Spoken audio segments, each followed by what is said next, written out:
네, 이 시간 함께 우리 에스라, 함께 스가랴, 함께 성경 공부하겠습니다.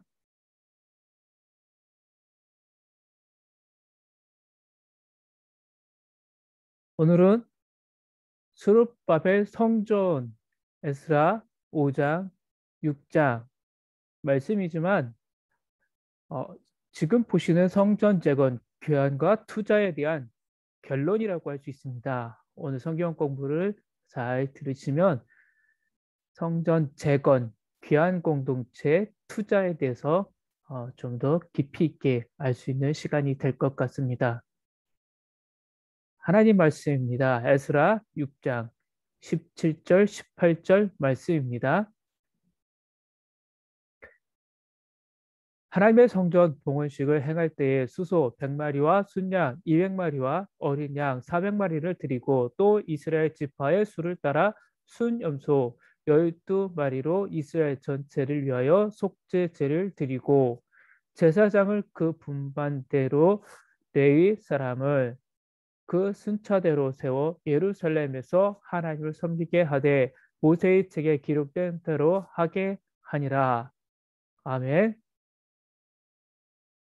예, 에스라 1장에서 4장 그리고 학계 스가랴를 거쳐서 다시 에스라 5장 6장으로 돌아왔습니다. 예, 오늘 여기까지 이 말씀을 오늘은 정리하는 시간입니다. 그래서 1차 교환과 성전 재건 시도 어떻게 이루어졌는지 오늘은 좀 더 보도록 하겠습니다. 성전 재건의 기쁨. 예, 16년 동안이나 중단되었던 예루살렘 성전의 역사가 페르시아 제국의 세 번째 왕인 다리오 왕 제2년 때 재개됩니다. 예, 제가 여기 페르시아 왕 세 명의 이름을 거론해 놓았습니다. 페르시아 역사서에 보면 키루스 왕이라고 되어 있습니다.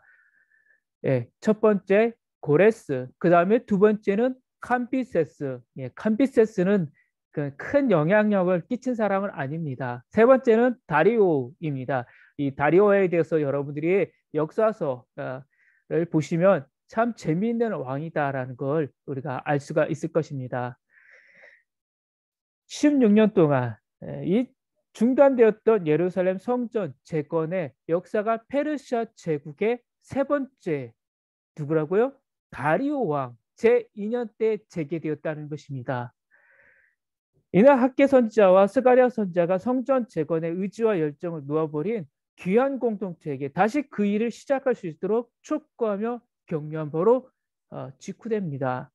다리오 왕 직전에 페르시아 제국의 고레스 왕의 아들 캄비세스 왕은 사마리아인들의 거짓말을 그대로 믿고 성전 재건을 금지시켰습니다.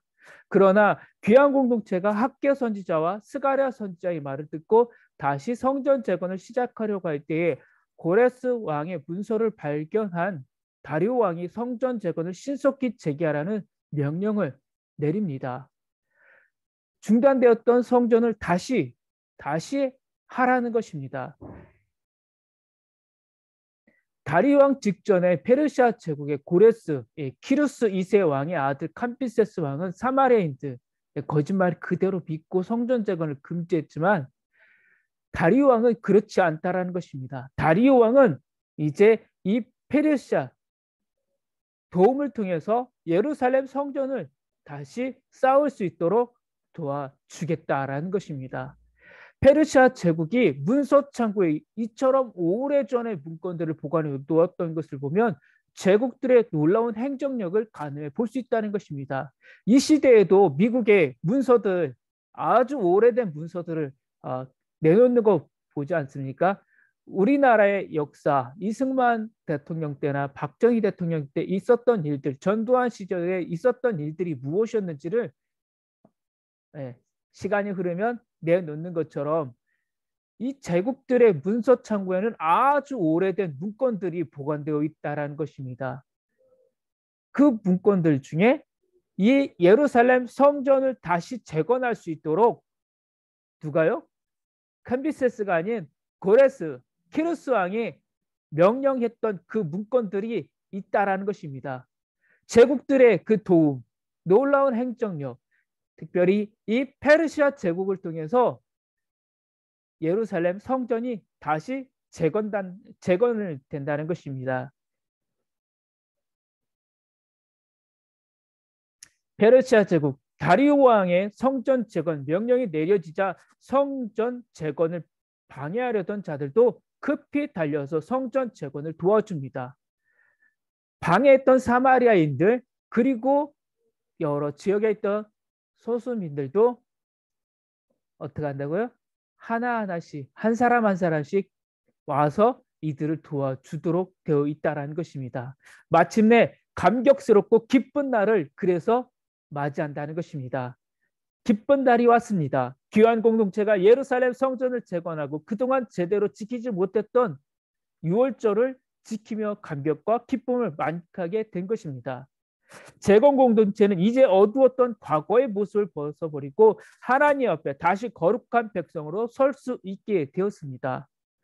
어두운 터널을 통과한 후 새로운 길 앞에 선 귀한 공동체의 즐거운 노랫소리가 완성된 새 예루살렘 성전을 가득 메운다는 것이 오늘 우리가 보는 이 에스라 5장 6장의 말씀 그리고 에스라의 후반부 그리고 또 어디에 있습니까?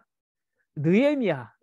맞습니다. 느헤미야에도 이 똑같은 말씀들이 있습니다. 비슷하다고 할 수 있겠죠. 느헤미야는 성벽을 완성하고 이 감격적인 노래, 찬양을 하나님께 드리는 장면들이 나옵니다. 얼마나 기쁨이 있겠습니까? 나이 많으신 어르신들은 과거에 보았던 예루살렘 성전을 그 성전 회상하며 눈물을 흘렸을 것이고 젊은 사람들은 와 이것이 하나님의 성전이다라는 것을 보면서 얼마나 마음이 쿵탁쿵탁 뛰었겠습니까? 에스라 5장에서 6장 통으로 숲 이야기 통습 보도록 하겠습니다. 첫 번째 포인트입니다. 학개 선지자와 스가랴 선지자의 동료로 예루살렘 성전 재건이 다시 시작됩니다. 16년 동안이나 중단되었던 예루살렘 성전 재건 공사가 마침내 재개됩니다. 이날 학개 선지자가 하나님의 말씀을 선포한 지 3주 만에 성전 재건 공사를 재개한 것입니다. 중단되었던 일을 다시 시작하기란 처음 시작보다 더 어려울 때가 많습니다. 지금 우리의 예배가 그렇지 않습니까? 다시 예배 드리려니까 얼마나 힘들고 어렵습니까? 귀한 공동체의 예루살렘 성전 재건이 그랬습니다. 그러나 학개 선지자와 스가랴 선지자의 예언을 통해 스룹바벨과 예수아가 다시 일어납니다. 그들은 자신들에게 하나님의 음성이 들려올 때 더 이상 방관하지도 머뭇거리도 않았습니다. 다시 사명 앞에 일어선 것입니다. 하나님께서는 일어서는 자와 돕는 자들의 마음을 감동시키셔서 성전 건축이 다시 이루어지도록 하셨습니다. 이렇게 귀한 공동체가 성전 재건 공사를 재개하자 유프라테스강 서편 지역의 총독인 다뜨네와 스달보스네가 이 일을 제기합니다. 지금 보시는 지도, 이 지도를 잘 보십시오. 이 근방 유프라테스에 있는 자들이 제기한다는 것입니다. 이처럼 일어서는 자와 돕는 자가 있는가 하면 이를 방해하는 자들도 있습니다. 막 교회가 부흥하려고 하는데 이 일을 방해하는 자들이 있다는 것입니다. 결국 유프라테스강 건너편 총독 다뜨네와 스달보스네와 그들의 동관들은 다리오 왕에게 공문을 보내며 성전 재건을 어떻게든 법적으로 막으려고 합니다. 그러나 하나님께서 작정하시고 행하시는 역사는 아무도 막을 수 없다는 것입니다. 우리가 지금 하는 일, 이 일을 악한 마귀는 막을 수 없다는 것입니다. 그들은 온갖 행정력을 동원하여 하나님의 일을 방해하려 했지만 오히려 이들은 하나님께서 계획하신 일은 어느 누구도 방해할 수 없다는 것을 보게 될 것입니다. 두 번째 포인트입니다. 페르시아의 다리오 왕은 유프라테스강입니다. 오타가 나네요. 유프라테스강 서편 총독이 올린 예루살렘 성전 건축과 관련된 상소를 자세히 읽고 확인합니다. 유프라테스강 서편 총독 다뜨네와 스달보스네와 그들의 동관들이 다리우 왕에게 상소를 올린 이유는 다음과 같습니다. 첫째, 성전 재건 공사를 명령한 자가 누구인지 알고 싶었기 때문입니다. 두 번째는 그들이 물은 그 질문에 대한 귀한 공동체의 답변 때문입니다. 남유다 장로들의 이 답변을 보면 자신들의 정체성을 천지 하나님의 종이라고 말합니다. 하나님의 종, 어디서 많이 들어보지 않았습니까? 예, 다윗입니다. 다윗은 항상 내가 하나님의 종이다라는 말을 했습니다. 자신들의 죄악 때문에 남유다가 멸망한 것으로 인정하고 있었습니다. 그리고 그들은 성전이 무너지고 다시 재건할 수 있게 된 근간의 정황을 자세히 알고 있음을 보게 됩니다. 한편 세스바살이란 이름을 두고 요세푸스는 수룹바벨의 바벨론식 이름이라고 말하지만 또 한편에서는 세스바살이란 수룹바벨과 다른 사람이라고 주장도 합니다. 셋째, 그들이 상소를 올린 이유는 귀한 공동체의 주장대로 고레스 왕의 조서에 의한 건축이 맞는지 다리오 왕에게 확인받기 위함입니다. 이 상소는 이후 아닥사스다 왕 때의 느헤미야와 귀한 공동체가 성벽을 재건할 때 이를 모략하며 방해하기 위한 사마리아인들의 상소와 크게 비교됩니다. 사마리아인들의 상소 내용은 다음과 같습니다. 에스라 4장 11절에서 13절 말씀입니다. 아닥사스다 왕에게 올린 그들 글의 초본은 이러하니 강 건너편에 있는 신하들은 왕에게 아뢰나이다. 당신에게 우리에게로 올라온 유다 사람들이 예루살렘에 이르러 이 폐역하고 악한 성읍을 건축하는데 이미 그 기초를 수초하고 성곽을 건축하오니 이제 왕은 아시옵소서. 만일 이 성읍을 건축하고 그 성곽을 완공하면 저 무리가 다시는 조공과 관세와 통행세를 바치지 아니하리니 결국 왕들에게 손해가 되리이다. 예, 아닥사스다 왕 때의 상소는 느헤미야 때에 더 자세히 살펴보게 됩니다. 예, 한편 유프라테스강 건너편 총독이 올린 상소를 보고 다리우 왕이 이를 조사하기 위해 문서 창고부터 조사하기 시작합니다. 문서 창고에 어떠한 말들이 있는 기록되어 있는지 보자라는 것입니다. 고레스 왕 때까지 한번 다 훑어보자라는 것입니다. 그때 놀랍게도 메데 앙메다 궁성에서 고레스 왕의 첫 번째 왕이죠. 고레스 왕의 조서를 발견하게 됩니다. 에스라 6장 1절 2절 말씀입니다. 이에 다리우 왕이 조서를 내려 문서창고 곧 바벨론의 보물을 쌓아둔 보물 정각에서 조사하게 하여 메데도 앙메다 궁성에서 한 두루마리를 찾았으니 거기에 기록하였으되 정확하게 기록되어 있죠. 여기에서 앙메다 궁성 즉 엑바타나는 페르시아 제국의 4개의 수도 즉 수사, 앙메다, 페르세폴리스, 바벨론 중 하나로 여러 궁이 있었습니다. 이때 다리우 왕이 앙메다 궁성에서 발견한 고레스 왕의 조서의 내용은 에스라 6장 3절에서 5절에 기록되어 있습니다. 여기서 고레스 왕의 조서 내용의 핵심은 첫째, 고레스 왕이 예루살렘 성전 재건을 직접 명령했다는 것입니다. 두 번째는 예루살렘 성전 재건 비용은 누가 되느냐? 바로 페르시아 제국 왕실에서 부담한다는 것입니다.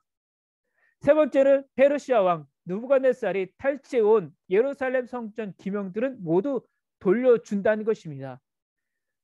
70년 전 예루살렘에서 가졌던 그 기명들을 다 하나도 빠짐없이 다 돌려주게 되어 있다는 것입니다. 에스라 1장 1절 2절 말씀입니다. 바사왕 고레스 원년에 여호와께서 예레미야의 입을 통하여 하신 말씀을 이루게 하시려고 바사왕 고레스의 마음을 감동시키심에 그가 온 나라에 공포도 하고 조서도 내려 이르되 바사왕 고레스는 말하노니 하늘의 하나님 여호와께서 세상 모든 나라를 내게 주셨고 나에게 명령하사 유다 예루살렘에 성전을 건축하라 하셨나니.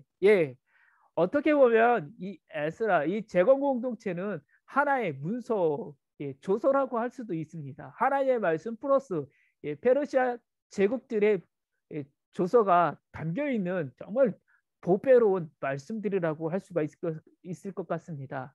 예, 세 번째 포인트입니다. 페르시아의 다리우 왕은 예루살렘 성전 재건 비용을 유프라테스강 서편 지역에서 거둔 세금으로 지원할 것을 총독에게 명령합니다.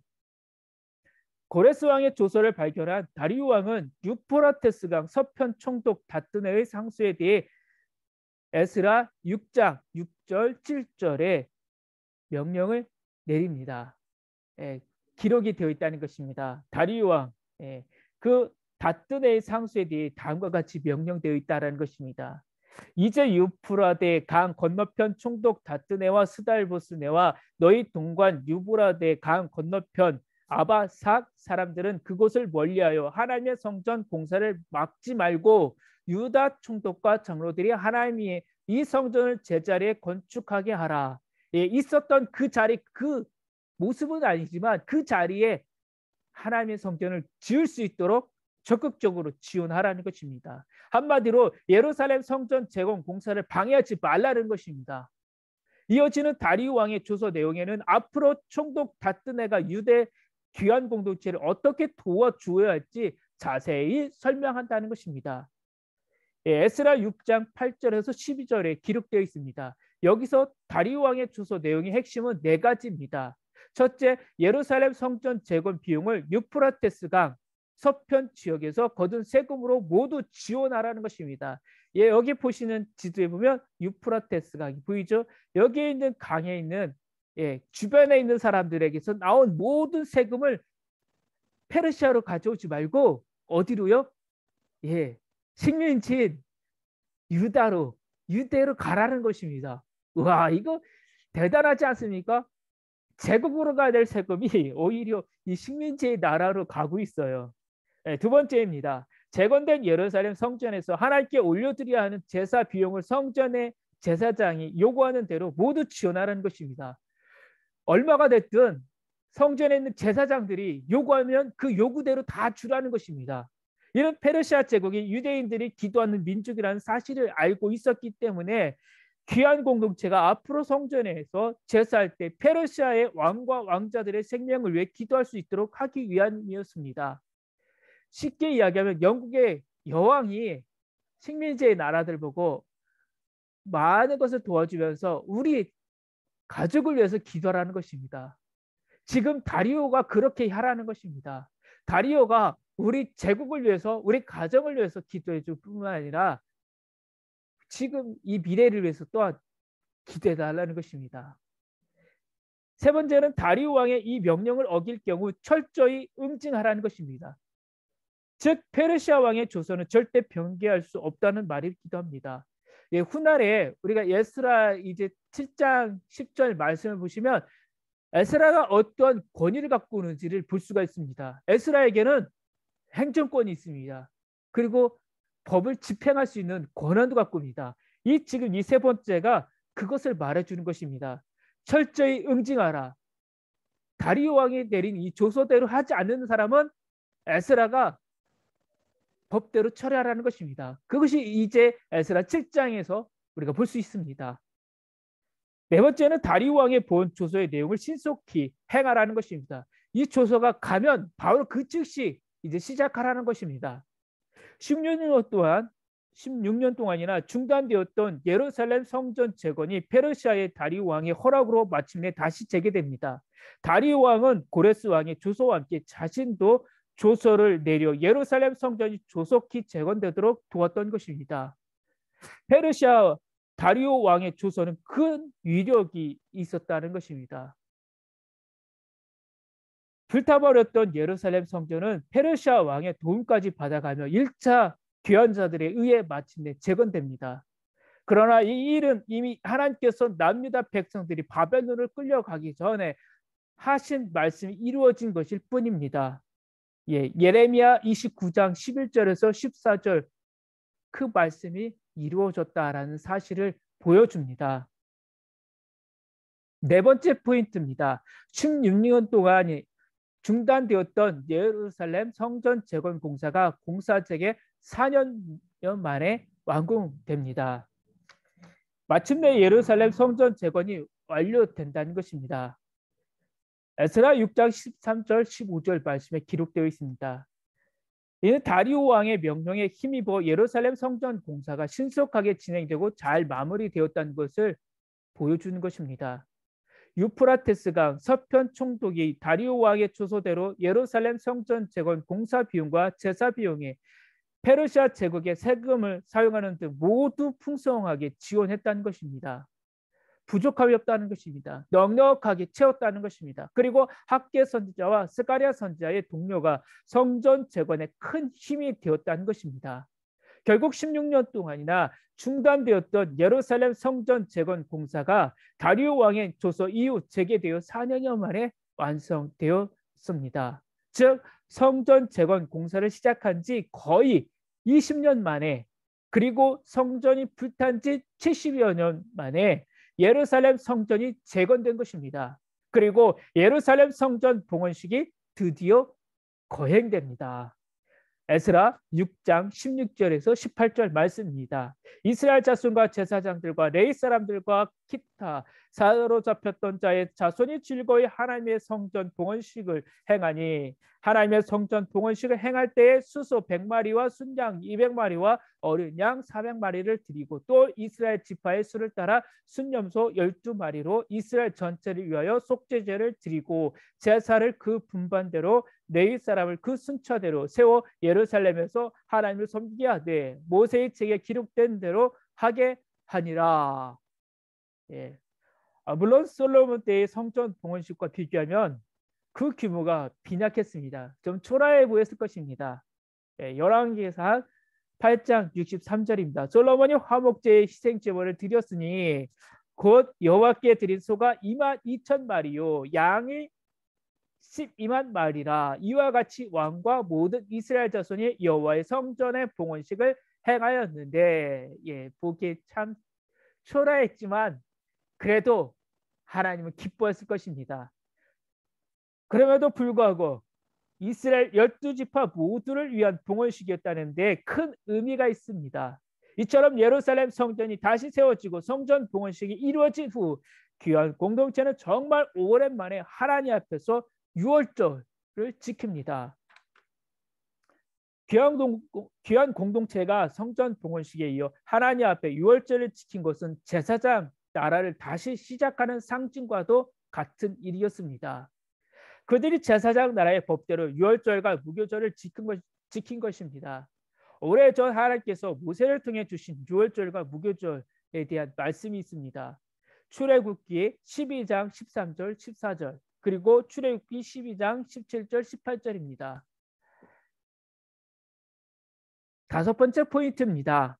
페르시아 제국은 예루살렘 성전 재건은 도와주고 바벨론 성전은 불태워 버립니다. 이게 무슨 말이겠습니까? 좀 어렵죠.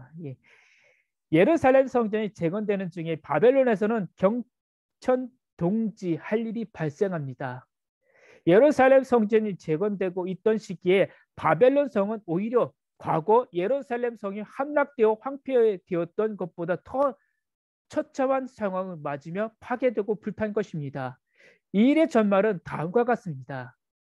바벨론을 침략하러 오는 페르시아의 고레스 왕의 자진해서 바벨론 성문을 열어주었던 사람들이 다리오 왕 때의 페르시아 제국의 반기를 들며 바벨론 성문을 안에서 걸어 잠그고 독립을 주장하고 나왔던 것입니다. 다니엘 5장 6장에서는 확 열었습니다. 그렇죠? 근데 지금은 닫았다라는 것입니다. 그래서 다리오 왕이 그 군대를 이끌고 가서 바벨론을 함락시키기 위해서 성을 포위했으나 20개월이 지나도 난공불락의 바벨론 성을 공격할 수가 없었습니다. 광대한 평원 한가운데 세워진 바벨론 성은 사방의 둘레가 약 90km였고 성의 높이는 요즘 아파트 6층 높이만큼이나 높았으며 100개의 청동문이 안전하게 성을 보호하고 있었습니다. 성 안에는 유프라테스 강이 흐르고 있었기 때문에 물과 곡식이 충분하므로 반란 세력들이 항복하고 성 밖으로 나올 이유가 없었던 것입니다.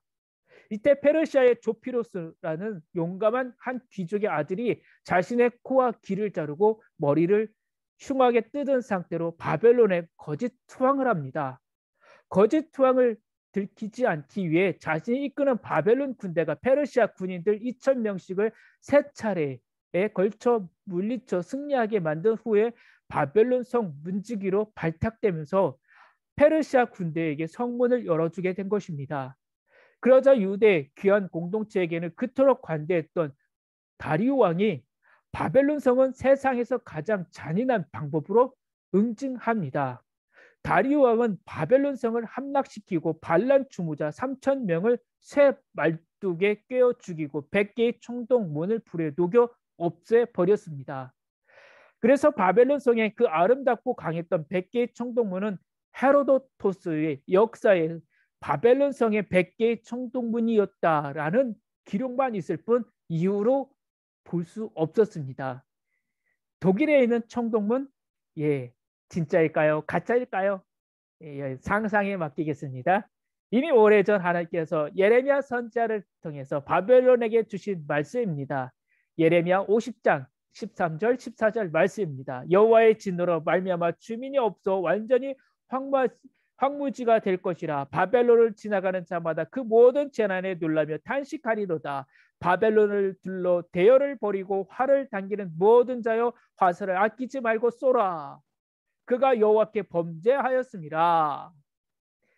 이를 보고 바벨론에서 유대인이라 불렸던 귀한 공동체는 하나님께서 왜 70년이나 되는 긴 시간 동안 그들 바벨론에서 포로 생활을 하게 하며 제국을 공부하게 하셨는지 깨달았을 것입니다. 그렇게 바벨론 제국은 성의 흔적조차 없이 완벽하게 사라진 반면 유대인들은 예루살렘에 귀환하여 불타버렸던 성전을 재건하고 극상품 무화과 열매가 되어 제사장 나라 거룩한 시민으로 회복되었습니다. 이를 통해 귀한 공동체는 풀은 마르고 꽃은 시드나 주의 말씀은 영원하다라는 사실을 온몸으로 깨닫게 되었을 것입니다. 이처럼 페르시아에서 귀환해 예루살렘 성전을 재건한 귀한 공동체는 제국과 제사장 나라, 비교 공부를 마친 성숙한 제사장 나라 거룩한 시민으로 복귀했습니다. 이때가 본격적으로 유대인, 이제 본격적인 유대인의 시대가 시작되었다는 것입니다. 에스라 1장에서 6장 그리고 학개 스가랴의 결론입니다. 바벨론 제국에 의해 예루살렘 성전이 불태워졌을 때 남유다의 모든 사람은 말 그대로 망여 자실했습니다. 설마 하나님의 성전이 불에 타서 없어지는 일을 자신들이 보게 될 줄은 꿈에도 몰랐기 때문입니다. 그리고 70년이 지나 바벨론에서 다시 예루살렘으로 돌아온 귀한 공동체는 성전을 다시 재건하게 됩니다. 그러나 중간에 16년 동안 성전 재건이 중단되었습니다. 학개와 스가랴 두 선지자는 여러 가지 어려움으로 인해 성전 재건 공사를 놓아버린 귀한 공동체에 다시 재건을 시작하도록 외쳤습니다. 그 안에는 하나님의 마음이 담긴 책망과 격려가 있었습니다. 그리하여 다시 일어나게 된 귀한 공동체는 드디어 예루살렘 성전 재건의 마침표를 찍게 됩니다. 하나님의 섭리 속에서 제사장들과 레위 사람 그리고 사로잡혔던 자의 자손이 모두 함께 성전 봉헌식을 하게 되는 감격을 맛보게 됩니다. 힘들 때도 있었고 방해도 있었지만 결국 하나님의 일은 성취된다는 것을 깨닫는 장면입니다. 감격스럽고 기쁜 날입니다. 어두운 날들이 지나고 하나님의 중심의 제사장 나라 거룩한 시민으로 설 수 있게 되었기 때문입니다. 이처럼 하나님의 열심과 선지자들의 외침 그리고 귀한 공동체의 실천이 있었기에 하나님 중심의 새로운 역사가 이루어진 것입니다. 예레미야의 선지자의 예언대로 그들의 바벨론 포로 70년은 극상품 무화과 열매가 되는 은혜의 시간이었다는 것입니다.